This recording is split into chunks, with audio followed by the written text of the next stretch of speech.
Some phone calls have come at that time, that is why I am not unable to complete the video. Okay, now we are going to continue.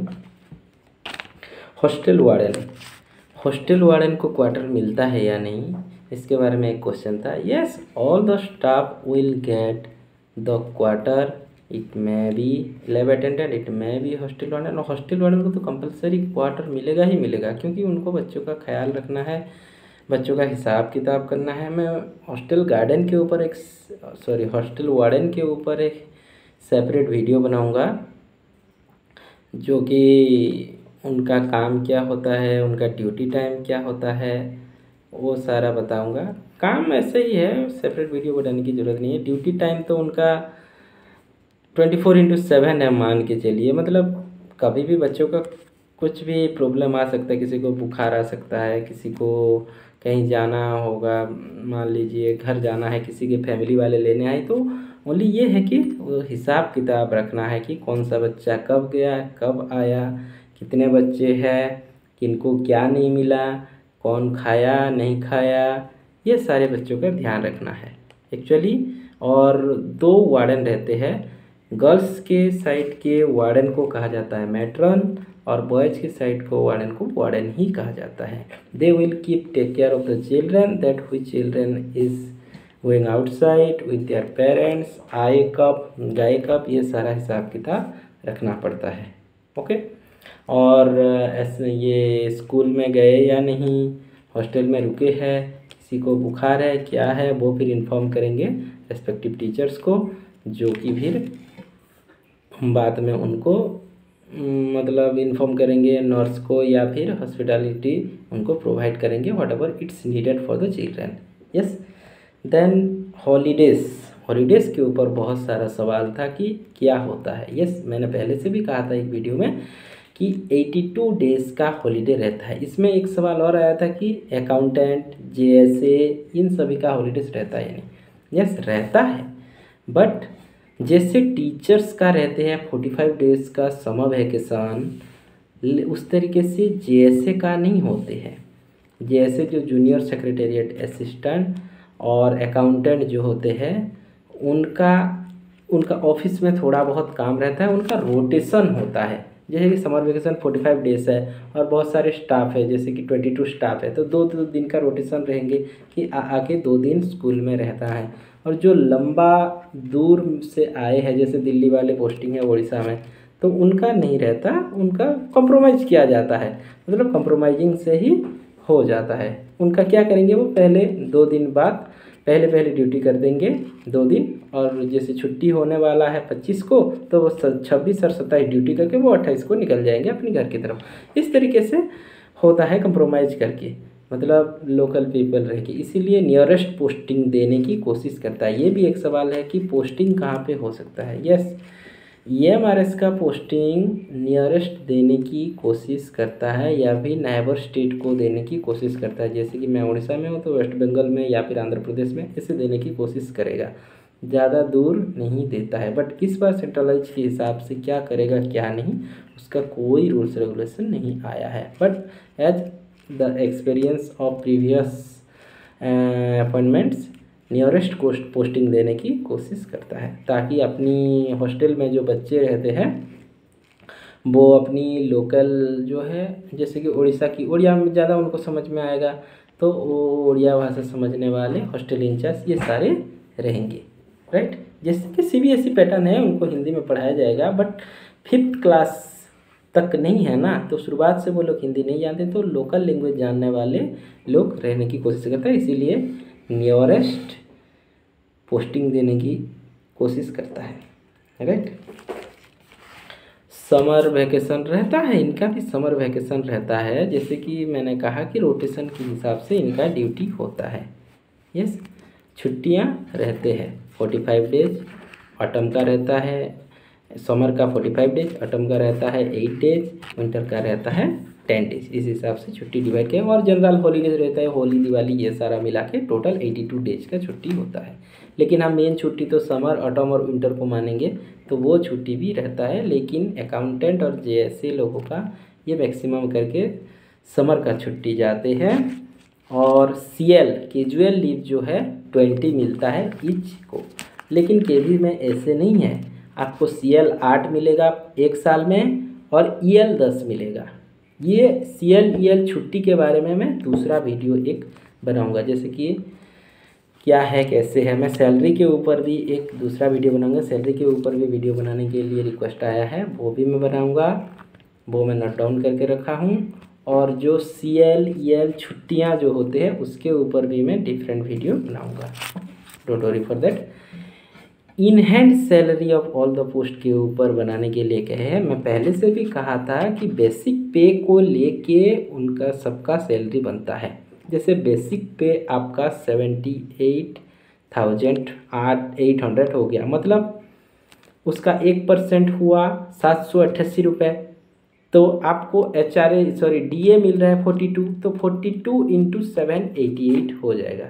ये मैं आपको हिसाब करके बता दूंगा, क्योंकि मैं अभी उस चीज़ से एक्सपीरियंस हूँ। मैं भी जब पहले था कि क्या होता है 42%, किसका 42% होता है, HRA क्या होता है, TA क्या होता है, TA on DA क्या होता है, ये सारी चीज़ें मालूम नहीं था, बट धीरे धीरे करके समझ में आ गया। मैं वो उसके लिए एक वीडियो और बनाऊँगा। यस, अकाउंटेंट का जॉब प्रोफाइल, प्रमोशन एस्पेक्ट्स वगैरह क्या होता है। आज तक EMRS में प्रमोशन वगैरह नहीं हुआ है इतना ज़्यादा। जैसे कि KV में ये है कि आप 5 साल प्राइमरी टीचर में नौकरी करो तो आप LDC जो डिपार्टमेंटल प्रमोशन होता है उसमें आप एग्ज़ाम दे सकते हो, अगर आपका क्वालिफ़िकेशन है तो। जैसे कि मुझे अगर TGT में अगर PRT हूँ और मुझे TGT इंग्लिश में जाना है तो मुझे ग्रेजुएशन में इंग्लिश ऑनर्स होना चाहिए। तो इसी हिसाब से अगर मैं 5 साल PRT पढ़ा दिया और मुझे TGT इंग्लिश में जाना है तो मुझे इंग्लिश ऑनर्स का सर्टिफिकेट दिखाना पड़ेगा ग्रेजुएशन का, with bachelor degree, bachelor of education degree जो B.Ed कहते हैं। उसके बाद जो मतलब TGT का जो क्वालिफ़िकेशन होता है उसी को दिखाना पड़ेगा। यस, उसके बाद मैं डिपार्टमेंटल में एग्ज़ाम देके TGT में जा सकता हूँ। फिर TGT 3 साल करने के बाद मैं डिपार्टमेंटल में एग्ज़ाम देके, वो डिपार्टमेंटल एग्ज़ाम के लिए फॉर्म निकलता है जो कि TGT लोग ओनली दे पाते हैं। जिनका 3 साल TGT हो गया वो PGT में दे सकते हैं, पोस्ट ग्रेजुएशन टीचर। फिर पोस्ट ग्रेजुएशन टीचर 5 साल होने के बाद वो प्रिंसिपल एंड वाइस प्रिंसिपल के लिए एलिजिबल हो जाते हैं, वो उसके लिए दे सकते हैं। वाइस प्रिंसिपल 3 साल करने के बाद वो प्रिंसिपल के लिए एलिजिबल होते हैं। प्रिंसिपल 10 साल करने के बाद वो 5 साल करने के बाद वो असिस्टेंट कमिश्नर के लिए हो जाते हैं। ये KVS का रूल है, लेकिन EMRS में ऐसे कुछ रूल्स अभी तक प्रोवाइड नहीं किया गया है, लेकिन इस साल लिया गया है जैसे कि सेंट्रल गवर्नमेंट के अंडर में, तो कुछ ना कुछ रूल्स हो सकता है डिपार्टमेंटल प्रमोशन के लिए, right. Then all post in quarter is not, yes मैंने पहले से ही कहा था कि सभी को क्वार्टर में रहना है। Facilities for employees child, yes CA आपको नहीं मिलेगा, जैसे कि रूल्स नहीं है, लेकिन इस बार लिया है तो क्या फैसिलिटीज़ दे सकता है, CA देगा या नहीं, वो सेंट्रल गवर्नमेंट रूल अगर फॉलो करेगा तो मिल सकता है। लेकिन जो बच्चे 6th क्लास ऑनवर्ड्स पढ़ रहे हैं वो भी EMRS में, जैसे कि मैं अगर EMRS की स्टाफ हूँ, मेरे बच्चे 6th क्लास में पढ़ रहे हैं तो वो ऑलरेडी ऑल फैसिलिटीज़ मिल रहा है। CA क्यों मिलता है, चिल्ड्रन के ऊपर कुछ खर्चा हुआ है वो गवर्नमेंट को देना है बोल के मिलता है। बट अगर बच्चे का कोई भी खर्चा ना हो, जैसे कि स्कूल से खाना मिल गया, यूनिफॉर्म मिल गया, साबुन, सर्फ, कंबल, बेडशीट, बनियान, then shoes, all those things will be provided from the EMRS. Why should the government will give you the CA children education allowance? तो इसी हिसाब से चिल्ड्रन एजुकेशन अलाउंस EMRS में नहीं मिलता है। बट इस बार क्या करेगा, जिसके बच्चे क्लास 1 to 5 पढ़ते हैं उसका प्रावधान कुछ नहीं आया है। Yes, non teaching staff CL EL मैंने बता दिया कि सभी के लिए 20 डेज़ का CL अभी रूल में है, बट 2023 के बाद क्या रूल बनेगा that depend upon the government. Higher station tenure yes, इसमें कोई हार्ट स्टेशन टेन्यूर, इसमें भी हार्ट स्टेशन होता है, जैसे कि उड़ीसा का कोरापुट, नवरंगपुर, कलाहांडी, भवानीपाटना, ये सारे है heart station. But heart station काटना है बोल के ऐसे कुछ रूल्स नहीं है। बट केवीएस में ये रूल है कि आप 3 साल, आपको 40 साल होते होते आपकी एज 3 साल की हार्ट स्टेशन या फिर नॉर्थ ईस्ट जाके काटना पड़ता है, नहीं तो ये अपने आप पनिशमेंट ट्रांसफ़र कहीं पे भी दे सकता है इंडिया में भी अंडमान निकोबार हो सकता है, में भी तवांग हो सकता है, में भी मणिपुर हो सकता है, कहीं पे भी ये दे सकता है। इसीलिए हार्ट स्टेशन काट लेना ज़रूरी है। जैसे कि मैंने बताया कोरापुट, नवरंगपुर, भवानीपाटना, ये सारे हार्ट स्टेशन ही है। उड़ीसा की मैं बता रहा हूँ, बाकी जगह की तो है। नॉर्थ ईस्ट सारा हार्ट स्टेशन है, नॉर्थ ईस्ट जो काट के आ गया उनको ये सब करने की ज़रूरत नहीं है। लेकिन ईएमआरएस में हार्ट स्टेशन टेन्यूर काटने जैसा कोई रूल या कोई प्रावधान नहीं आया है। अगर आएगा then I will inform you all, because इस बार 2023 में मैं पहले से भी कह चुका हूँ, 2023 में सेंट्रल गवर्नमेंट ने एडोर किया है इस ईएमआरएस इंस्टीट्यूशन को, और they will run and they will provide the rules and regulation whatever it may be to the central government employee, and all the employee for EMRS will called as the central government employee, right. Then hostel warden working hour, मैंने कहा था hostel warden की कोई ऐसे time नहीं है, किसी भी टाइम पे ज़रूरत पड़ा, जैसे कि उनका भी 10 से 4 है, बट किसी भी टाइम पे ज़रूरत पड़ा तो वो सामने में क्वार्टर में ही रहते हैं तो वो आ सकते हैं। यस, जैसे कि फिर से एक सवाल आया था कि संडेज, हॉलीडेज ऐसे में हम बाहर जा सकते हैं या नहीं। यस, कोई ऐसे नहीं है, बंधन नहीं है आपको। आप बस बता दीजिए किसी टीचर को, सीनियर टीचर को या फिर प्रिंसिपल सर या मैम को कि सर मैं थोड़ा जा रहा हूँ बाहर, ऐसे कुछ बोल के आप जा सकते हैं। अपनी जो भी बाज़ार करना है, कहीं घूमना है, मूवी पे जाना है, ऐसे कुछ भी करना है आप करके आ सकते हैं। बट वन प्रॉब्लम है कि अगर आप नाइट स्टे कर रहे हो और आपकी कोई ड्यूटी है हॉस्टल में, ऐसे भी रहता है, हॉल स्टाफ का कोई ना कोई ड्यूटी रहता है। जैसे कि आपको किसी क्लास की बच्चों की रिस्पॉन्सिबिलिटी दिया गया है और आपको रात को कहीं बाहर जाना है, कहीं पे शादी के घर या कुछ, तो आप प्रिंसिपल को लिखित में देंगे एप्लीकेशन कि sir I would like to go for some reason else and kindly give me the permission. तो आफ्टर दैट उनकी एग्री के साथ आप प्रिंसिपल को जब इन्फॉर्म करोगे, वो अगर आपको inform and permitted to go बोल के लिख दिए तो वो आप जा सकते हो, नाइट स्टे कर सकते हो। बट इन दैट केस ये देने की ज़रूरत क्यों है?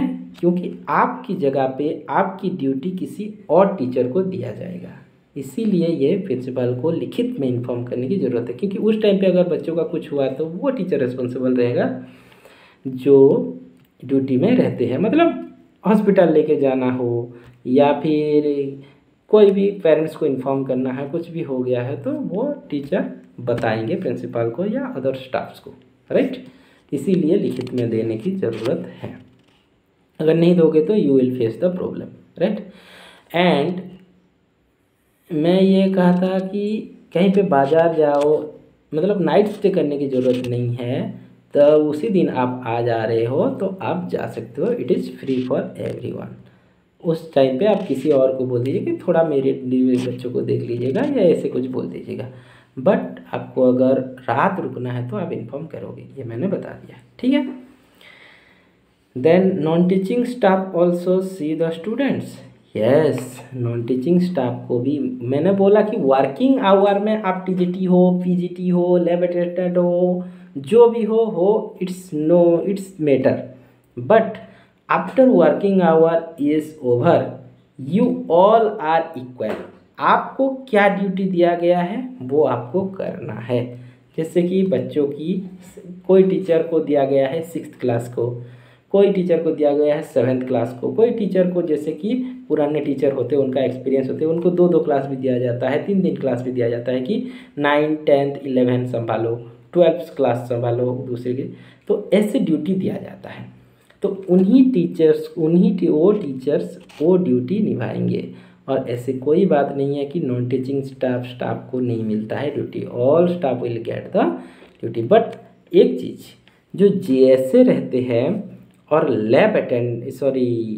अकाउंटेंट रहते हैं, उनको ड्यूटी बहुत मुश्किल से मिलता है, अगर स्टाफ ना हो तब दिया जाता है, क्योंकि उनको स्कूल का काम बहुत हो रहता है और वो स्कूल का काम बहुत इम्पोर्टेंट होता है। उसमें थोड़ा सा भी इधर उधर हो जाए तो हिसाब किताब में गड़बड़ हो सकता है, ऑडिट पकड़ सकता है। तो पैसे के मामले में उनका ज़्यादा रिस्पॉन्सिबिलिटी रहता है, इसीलिए उनको बच्चों की रिस्पॉन्सिबिलिटी नहीं देते हैं। ठीक है, ये बात आप लोग ध्यान में रखिएगा। लेकिन बाकी जितना रह गए, लैब अटेंडेंट हो या फिर PT हो, म्यूजिक हो, लाइब्रेरियन हो, सबको मिलता है duty, right. Then student of children of staff will get CA। मैं बता दिया हूँ कि CA आपको नहीं मिलेगा अगर आपकी बच्चे 6 ऑनवर्ड्स पढ़ रहे हैं, लेकिन नीचे पढ़ रहे हैं 1 to 5 तो, और LKG UKG जो भी है आप पढ़ा रहे हैं, तो उसके लिए अभी तक कोई प्रावधान नहीं आया है। न्यू जो ये सेंट्रल गवर्नमेंट एड ऑन किया है, क्या रूल्स लाएगा वो नहीं पता। Hard station allowance and residence allowance की बातें किया था किसी ने। हार्ड स्टेशन अलाउंस और रेसिडेंस अलाउंस ऐसे भी कुछ प्रावधान अभी तक नहीं हुआ है। नेक्स्ट क्या होगा, नो एनी रेसिडेंस और no any hard station allowance will be there till now, but after the new adherence of central government employ what will be the rules, ये क्या होगा क्या नहीं, KVS को फॉलो करेगा या NVS को फॉलो करेगा, दोनों लगभग सेम ही है। यस, जैसे कि मैं ये सैलरी के ऊपर भी एक वीडियो बनाऊंगा, मैंने बोला था, जो आपका लिख दे रहा हूँ, सैलरी के ऊपर बनाऊंगा टीचर्स की, और ये हार्ड स्टेशन उसमें इंक्लूड हो जाएगा, उसका हार्ड स्टेशन अलाउंस जो होता है, क्योंकि KB में कुछ हार्ड स्टेशन में, जैसे नॉर्थ ईस्ट में जाओगे तो आप कुछ % ज़्यादा मिलता है, मेट्रो सिटी में रहोगे तो आपको HRA ज़्यादा मिलता है। जैसे कि XYZ 3 कैटेगरी होता है, X कैटेगरी वाले को 27%, 3 गुना HRA मिलते हैं, Y कैटेगरी वाले में 2 गुना HRA मिलता है, देन XZ कैटेगरी वाले को वो जितना मिलना चाहिए मिलता है। जैसे अभी के सेंट्रल गवर्नमेंट रूल के हिसाब से 9%, Y कैटेगरी वाले को 18% और मेट्रो सिटी Z कैटेगरी वालों को 27% HRA मिलता है। तो उसी हिसाब से मैं उसी के ऊपर एक वीडियो भी बनाऊंगा, राइट। और हॉस्टल वार्डन के ऊपर बोले थे, वार्डन के ऊपर भी वीडियो बनाऊंगा, सैलरी को लेके ये एक वीडियो बनाना है, राइट। ओके, नेक्स्ट वाला जो जितने सारे क्वेश्चन बच गए हैं मैं नेक्स्ट पार्ट में कर रहा हूँ, क्योंकि ये 18 मिनट ऑलरेडी हो गया है और लंबा होने से देखने में भी अच्छा नहीं लगता और अपलोड होने में भी टाइम लेता है। So my request to you all that if my given information are useful for you और it's will give you some kind of knowledge, please give a favour to me, please subscribe my channel and like it, that will make me motivate to give you more and more information. Whatever doubts there, you will comment and I will note down it once again and try to clarify it. अगर मेरी बातों से आपको कुछ भी थोड़ा सा भी सीखने के लिए कुछ मिला है या जानने के लिए कुछ मिला है या आपका क्वेश्चन का आंसर आपको मिल गया है, then please do subscribe my channel. That will be beneficial for others and make me motivate to make more and more video regarding this and give some suggestions regarding, and in future also I will suggest how to crack the interview and what are its process, what will be the questions and what should we prepare for cracking the interview. Okay, thank you everyone for your support, for your view, for your likes, for your subscription to my channel, and to continue for it and share with your friends, and your friends will get the information as you are. Okay, thank you everyone. I am going to make another video right now. After that I will take some rest. Okay, thank you.